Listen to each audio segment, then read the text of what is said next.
had been told that he should find Kutuzov and the Emperor somewhere in the vicinity of the village of Pratzen. But they were not to be found there, nor was a single nachalnik in sight, but everywhere throngs of fleeing troops of all nationalities. He spurred on his horse, which was already growing fagged, so as to pass by these fugitives as quickly as possible, but the farther he went, the more demoralized he found the forces. Along the high roads where he was riding, carriages and equipages of all sorts were crowded together. Russian and Austrian soldiers of all the different branches of the service, wounded and not wounded. All this mass hummed and confusedly swarmed under the dispiriting sounds of the shells fired from French batteries, posted on the heights overlooking Pratzen. "Where is the Emperor?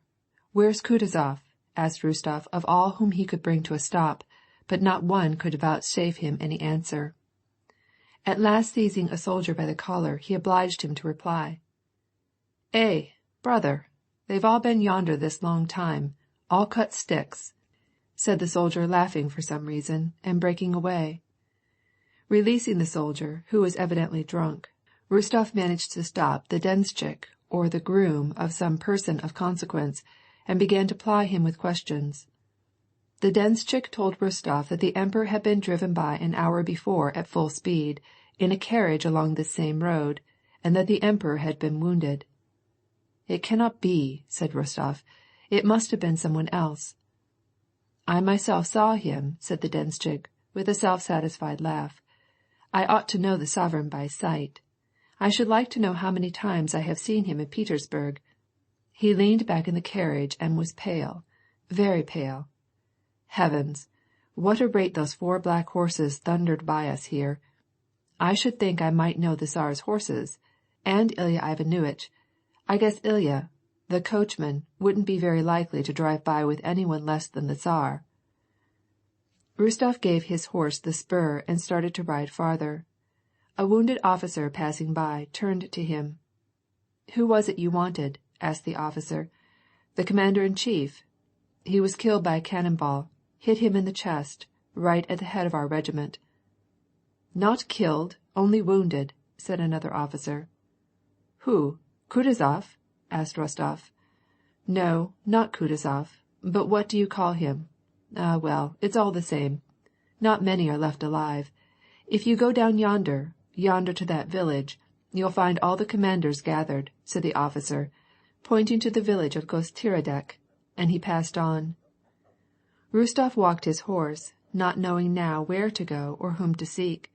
The sovereign wounded, the battle lost. It was impossible to believe that, even now. Rostov rode away in the direction indicated by the officer. In the distance could be seen towers and a church. What was the need of him to hurry? What had he now to say to the sovereign or to Kutuzov, even if they were alive and not wounded? "That road! Take that road, your nobility, else they'll shoot you down yonder," cried a soldier to him. "They'll shoot you." "Oh, what are you talking about?" cried another. "That's the nearest way to where he's going." Rostov considered a moment, and then rode in exactly the direction where they said that he would be killed. "Now it's all the same to me. If the sovereign is wounded, why should I try to save my life?" he asked himself. He rode out on the open space where there had been the heaviest slaughter of men escaping from Pratzen.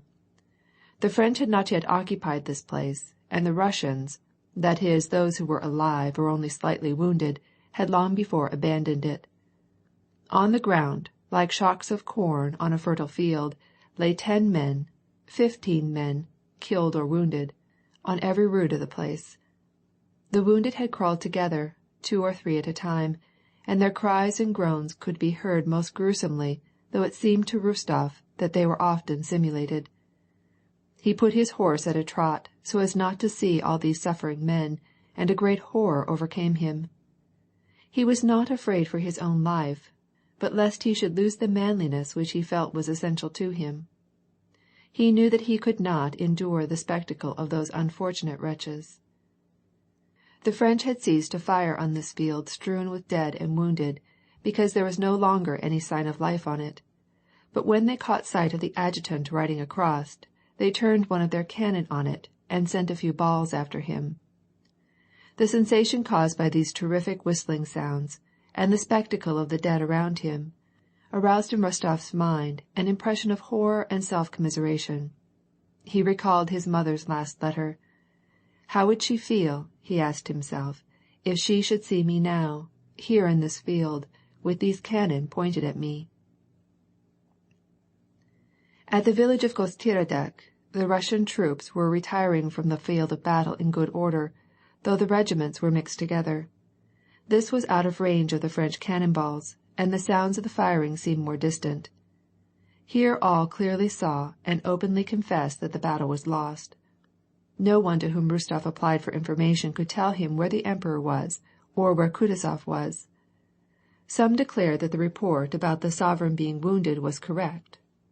Others denied it, and explained this false though widespread rumor by the fact that the Oberhofmarschall, Count Tolstoy, who had gone out in company of others of the suite to see the battle, had dashed away pale and frightened from the field of battle in the Emperor's carriage. One officer told Rostov that in the rear of the village over toward the left he had seen some officials of high rank, and Rostov started in that direction, not indeed with the expectation of finding anyone, but merely for the sake of clearing his conscience. After riding 3 versts and passing beyond the last of the Russian troops, Rostov reached an orchard protected by a ditch, and saw 2 riders standing near the ditch. One with a white plume in his hat had a familiar look. The other rider, whom he did not know, was mounted on a handsome chestnut charger. This charger somehow seemed familiar to Rostov, and rode up to the ditch, put spurs to his horse, and giving him his head, easily leaped the ditch into the orchard. The earth merely crumbled away a little from the embankment under the horse's hind hoofs. Turning his horse short, he leaped back over the ditch again, and addressed himself respectfully to the rider with the white plume, apparently urging him to do the same thing.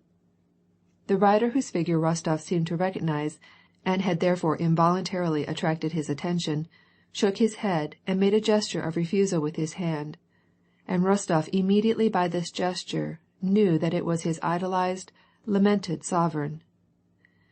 But it cannot be that he is left alone in this bare field, thought Rostov.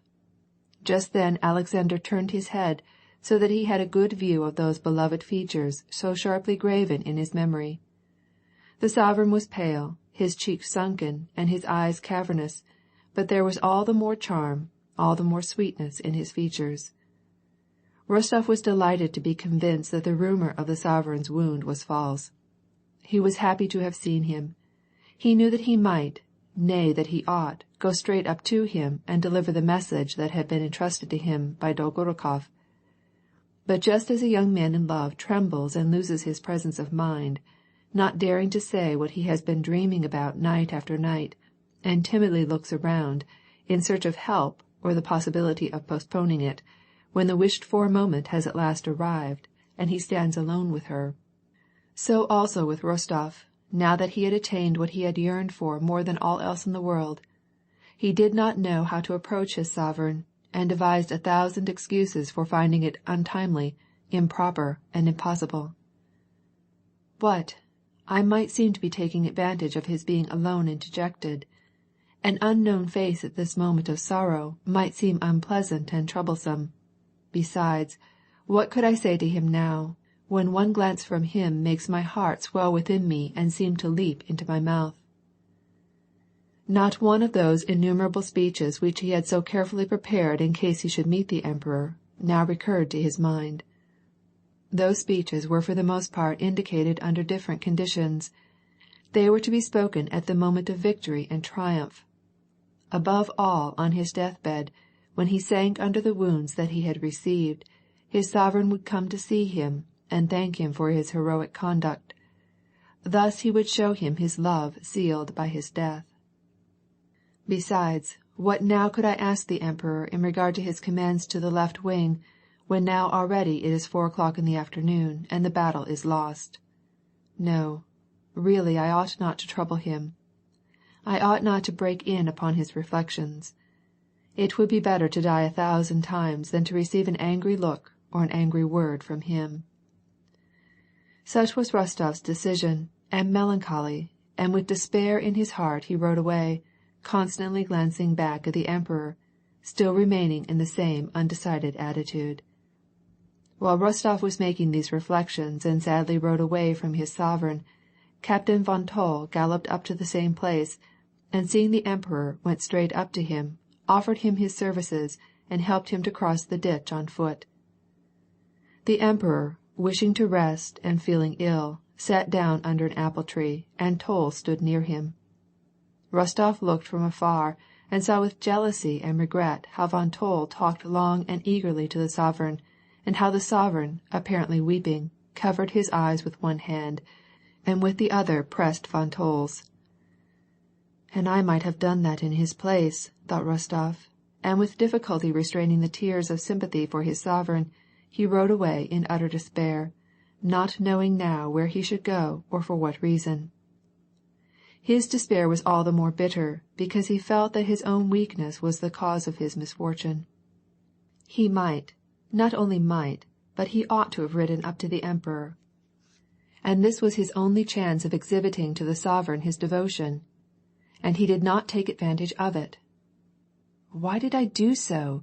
he asked himself, and he turned his horse about, and galloped back to the same place where the Emperor had been sitting, but there was no one any longer on the other side of the ditch. A train of baggage wagons and carriages was winding along. From one of the wagoners Rostov learned that Kutuzov's staff were not very far away, at the village where the wagons were bound. Rostov followed them. The foremost in the train, Kutuzov's groom, leading a horse with his trappings. The wagons followed behind the groom, and behind the wagon walked an old man, a household serf with bandy legs, wearing a cap and a half shuba. "Tit! Ah, Tit!" cried the groom. "What is it?" asked the old man heedlessly. "Tit! Tit! Grind the wheat." Durak! Tch!" said the old man, angrily spitting. Some time passed in silence as they moved onward, and then the same joking rhyme was repeated.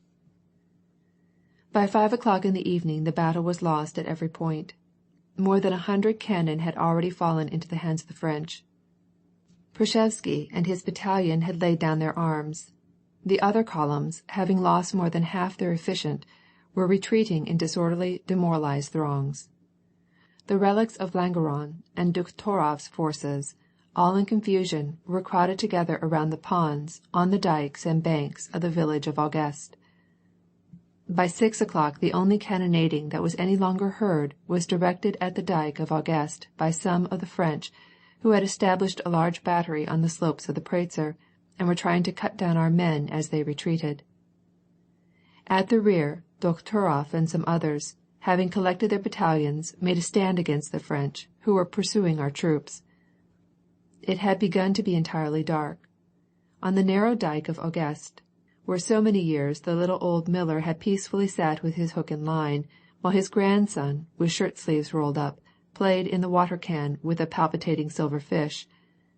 On that dike, over which the Moravians, in shaggy caps and blue blouses, had driven their 2-horse teams loaded down with spring wheat, and returned dusted with flour and with whitened teams. Along this same dike, this narrow dike, among vans and field pieces, under the feet of horses and between the wheels, crowded a throng of men, their faces distorted with fear of death, pushing each other, expiring, trampling on the dying and dead, and crushing each other only to be killed themselves a few steps farther on. Every 10 seconds a cannonball, compressing the air, flew by, or a shell came bursting amid this dense throng, dealing death, and spattering with blood those who stood near by.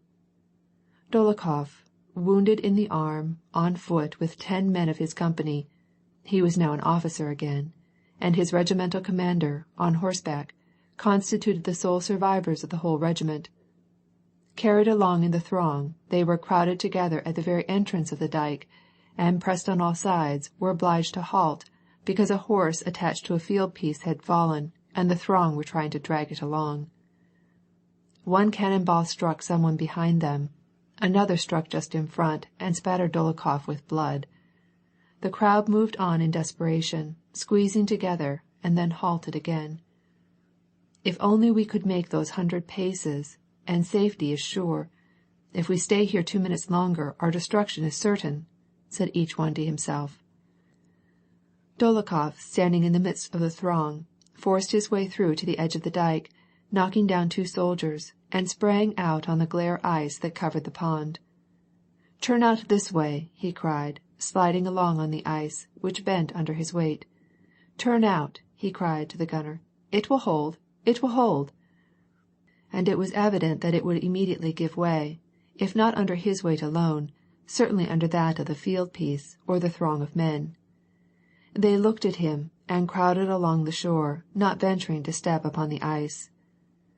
The commander of the regiment, sitting on horseback at the entrance, was just raising his hand and opening his mouth to speak to Dólokhov, when suddenly a cannonball flew so close over the men that they all ducked their heads. There was a dull thud as though something soft were struck, and the general fell in a pool of blood. No one looked at the general or thought of picking him up. "Come on the ice! Cross the ice! Come on! Move on! Don't you hear? Come!" was heard suddenly from innumerable voices after the cannonball had struck the general, though the men knew not what or why they were crying. One of the last field pieces, that was just entering the dike, ventured on the ice. A throng of soldiers hastened down from the ground upon the frozen pond. One of the rearmost soldiers broke through, one leg slumping down into the water. He tried to save himself and sank up to his belt. The men who stood nearest held back. The driver of the field piece drew in his horses, but still behind them were heard the shouts, "Take to the ice! What are you stopping for? Take to the ice! Take to the ice!" and cries of horror were heard among the throng. The soldiers surrounding the gun gesticulated over their horses and beat them to make them turn and go on. The horses struck out from the shore. The ice, which might have held the foot soldiers, gave way in one immense sheet, and 40 men who were on it threw themselves some forward and some back, trampling on each other. All the time the cannonballs kept regularly whistling by and falling on the ice, into the water, and, more frequently than all, into the mass of men that covered the dike, the ponds, and the banks. Chapter 19